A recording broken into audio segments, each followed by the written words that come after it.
Hi, ChickenboneJohn here, and today I'm not going to talk about guitars, I'm going to talk about this. It's an electric bicycle from Rad Power, and this is their Rad Wagon, which is a cargo bike. I've just bought this, I only had it a couple of days, taken it on a couple of trips, but I've been thinking about getting one of these for quite a long time. The intention was to use it to replace my van for local deliveries and drop-offs, like going down to my warehouse, the post office, the parcel shop.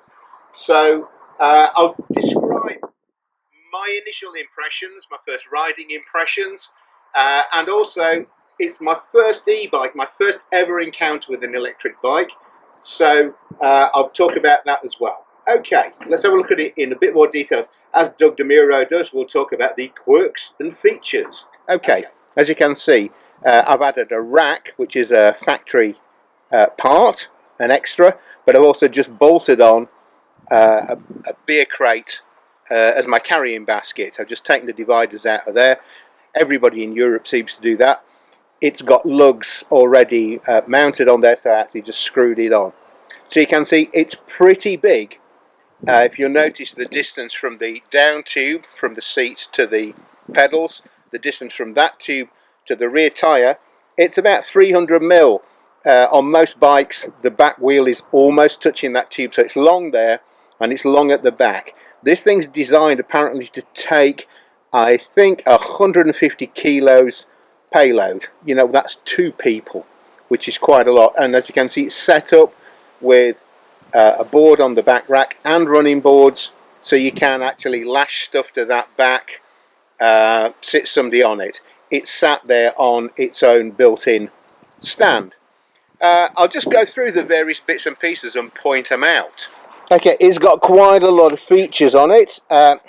Here we go. That's the front disc brake. It's a Tektro mechanical disc brake, and you got the same sort of setup on the back. As you can see, that's a big hub motor. It's a 750 Shengyi direct drive, no gears. As you can see, this is all this bracing in the back to carry that back load, and the running boards have fitted a big ABUS D-lock on there, clamped on, all secure, but it also has got the little Dutch style cafe lock, really handy, that you can just sort of snap that round the rear spokes, what if you nip into a shop, but obviously not great for overnight security. It's full of little practical things also. You've got, I don't know if you can see on here, as well as mud guards, it's got a clear plastic, what they call a skirt guard, so which if anybody's sitting on the back, their clothes won't get trapped in the spokes. Likewise, you won't get any, if you're carrying stuff on the back, it won't fall into the spokes. Big mountain bike style pedals, no toe clips of course, and the wheels, the wheels are sort of typical mountain bike size. They're 26 by something like 2 1/4, much bigger than I'm used to. As I say, I'm used to riding sort of like 20 mil tubular tyres running at 100 psi. Oh yeah, we've got front light, headlight. You can set that as a running light or just switch it on at night, so that can be on permanent, or you can just switch it on when you want normally. As you can see, I've just bolted an old beer crate on there. We'll have a look at the handlebars. Nice sort of urban traditional sit up and beg position, so it's really comfy.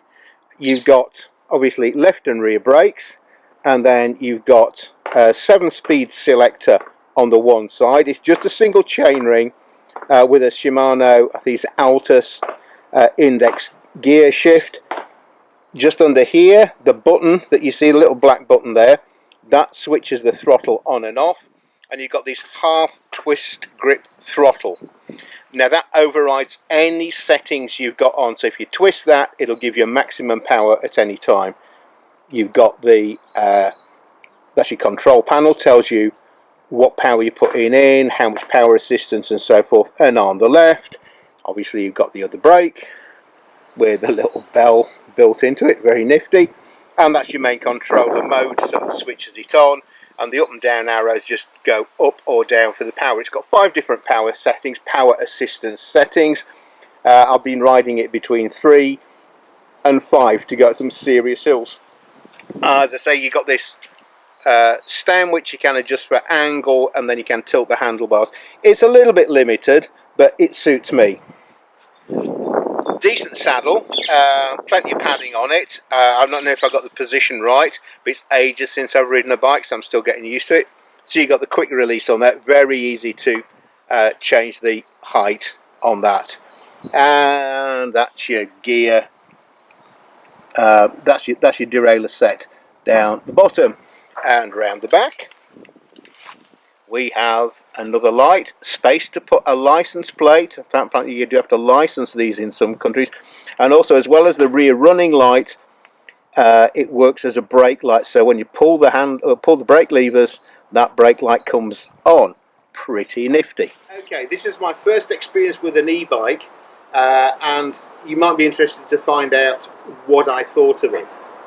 The first thing is, it's very heavy. This thing probably weighs 3 times as much as one of my racing bikes, twice as much as a traditional roadster bike, despite the fact this has got an aluminium frame. They're steel forks, but this is all aluminium. The racks are aluminium. All these running boards, they're all aluminium. So they have tried saving weight. You know, handlebars, again, I think are aluminium. But despite this, it weighs in at, it's got to be a hefty 30 kilos all up. You've got the motor, you've got that battery, and a hefty frame. So it's a big piece of metal to move around. The one thing which I have done, took a little bit of getting used to the display, but I have de-restricted that from the 15 miles an hour, or is it 25 kph, up to 45 kph, 25 miles an hour, and that does make a huge amount of difference, I think, when you're going on the flat, because it'll just clip your speed to 15 no matter what you're doing. If you don't, it's fairly easy to override it. There's lots of instructions on the internet to tell you how to do that. Highly illegal, I believe, but there you go. I just wanted to get the most out of it and see what it'll do. The riding experience. This is the thing that nobody really seemed to talk about. What was the riding experience? I've never been on one of these things. Basically, it rides like an ordinary bike, and in fact, it rides nicer, I would say, than most traditional, say, 3-speed Sturmey Archer roadsters that I've ridden. It doesn't feel unwieldy. The weight in turns and so forth, you don't really notice it. On the flat, it's an absolute breeze to cycle. Up hills, you can sit there, put maximum power on, level 5, and use this twist grip, and not do any pedalling. And that took me up the hill, which we live on a hill, and I could get up most of that without doing any pedalling. And I suppose it must be running about maybe 1 in 12. There's some 1 in 10s, 1 in 8s round where I live. And so I did have to cog it down to maybe 3 and pedal. But it's not, I wasn't out of breath doing it despite the weight. There are some peculiar quirks about riding one of these. If you're riding on the flat and pedaling, not necessarily putting any pressure on the pedals, but rotating it, there's a sensor down here, I think it's called a cadence sensor. While ever the pedals are rotating, it'll give you power. You don't actually need to be putting any force through them for that to pick up. So when you stop pedaling, you get no assistance, and it doesn't freewheel like an ordinary bike. As soon as you stop pedaling, it markedly slows down, and I think that's as a result of not only the rolling resistance and the weight, but this piece of kit here in the back wheel. It's a hub motor, and I think there's a certain amount of resistance to it, electromechanical, so that just to turn it over, there's a bit of resistance. What I felt when I was, say if I was coming up to a corner, stopped pedaling, so I was going from power assist, stopped pedaling, and it felt like the brakes had come on, and it effectively that electric motor, it's like engine braking on a car, which is an interesting experience. And apparently when you pull the brake levers, you get regenerative braking, so you get a little bit of charge back in your battery. I don't know how effective that is, but it's an interesting little thing. And also your brake light comes up, which is pretty cool. Likewise, say if you come out of a corner and start pedaling, or twist the half throttle, you get a little boost. It's not massive, but it is like feeling somebody pushing you. You know, those times when you've been, say, going up a hill and somebody pushes you, that's what it feels like. At very slow speed, when I was manoeuvring around a car park and I just twisted the throttle, it felt like it really wanted to go on the flat. So you do need to be a little bit careful. It's not a magic carpet. It won't take you everywhere effortlessly.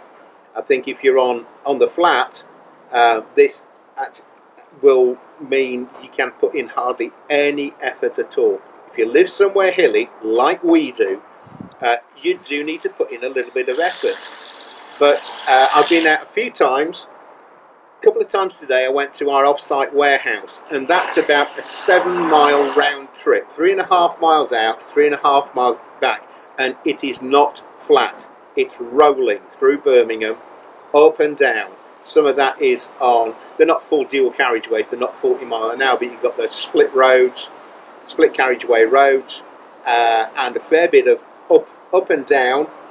And I did the journey, I went out and back, including spending a drop off at my warehouse to pick stuff up, in half an hour. In fact, I did a dry run on that the night before, and I think the same journey without a stop off took me 22 minutes. That's to cover 6.5 to 7 miles. So we're actually averaging something like 17 or 18 miles an hour, point to point. That's about the same time as it takes me to drive my Mercedes Vito van under similar traffic conditions. So time-wise, it's great, and I didn't feel out of breath. I didn't feel exhausted. The thing's heavy, but I think actually putting some load onto it probably won't make much difference, because we're not going to carry a huge amount of stuff. We've got the box in the front for, say, doing our mail drops. We'll just put that in a bag, stuff it in there. As you can see, we've got this long rack, which is great. I'll just show you what we can put onto this. As you can see, there's plenty of room on this long rack to strap your cars onto, or we could bungee stuff onto the running boards. So for transporting light, bulky stuff like this, it's absolutely ideal, and I'm sure we're going to get plenty of use out of that. Okay, so that's the Rad Runner, Rad Wagon. There's a few peculiarities which I've learned, I think, after riding this, combined with a little bit of reading and research on the internet. Sorry about the racket outside. We've got some builders across the way. This is a rear hub drive motor. It's direct drive, and it's 750 watts. Now, the same company on their other road bikes does a 750 geared motor, which produces more torque. Why they've used this rather than the one with more torque, I don't know. I would have thought it would have been a better use of, I thought it would have been better to use that high torque motor in this application. There's different places where you can fit an electric drive onto a bike. I think the most common is the rear hub. You can put one on the front hub, and you can also put one mid-mount on the chain, you can put one mid-mount on the chain set. Now, there's a few manufacturers started doing this, notably in Europe, Bosch, and I think also people like Yamaha have got a similar sort of thing, and the Chinese Bafang, which is they're one of the big companies in electric bike parts.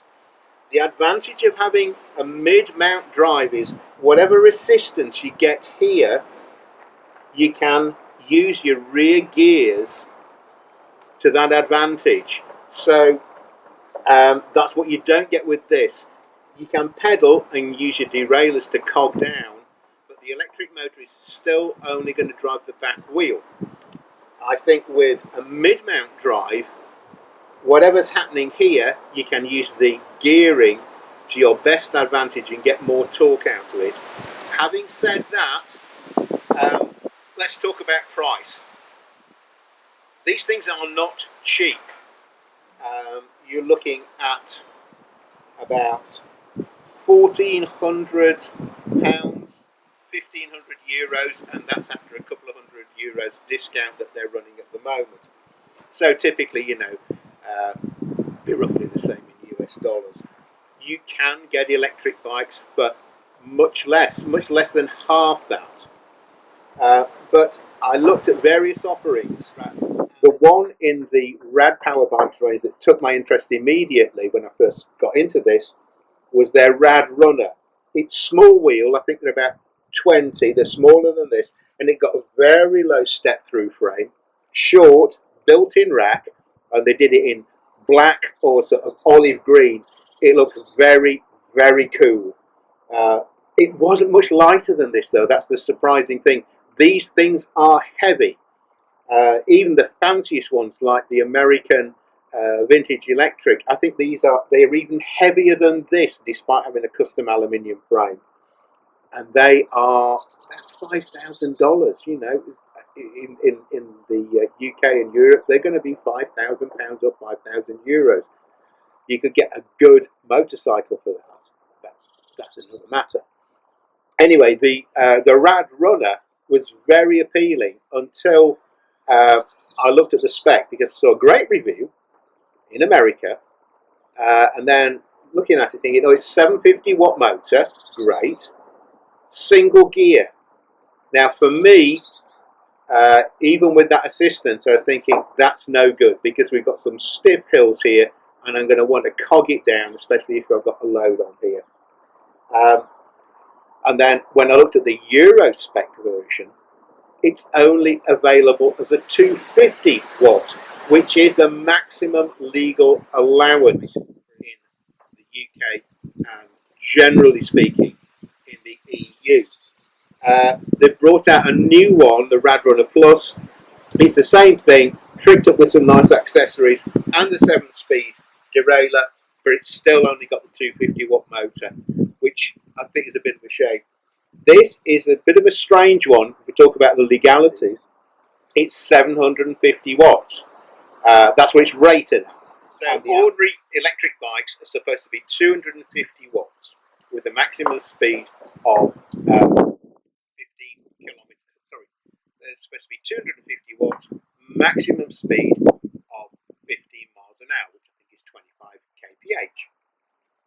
This is 750 watts, which puts it into the, is it L1EB or something? I'll see if I can put the description underneath of exactly what category it goes into. And in theory, you should have to register this as an electric road vehicle.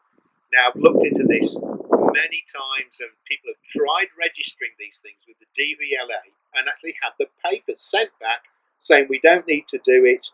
You don't need to do it. There's also been, I've seen something about questions being asked in the House of Parliament about this. Because if you do have to register it effectively as an electric moped, then you start needing road fund licence, insurance, MOTs. But after the DVLA have sent back several people's registrations, I'm thinking, I'm not going to worry about this. There's enough people got these. And I think as long as you don't act stupidly, it's very unlikely you're going to get pulled up. So the law, I think, is a bit of a grey area. So this is a bit of a compromise, I suppose. But going back to the money, as I say, about 1,400, £1,500.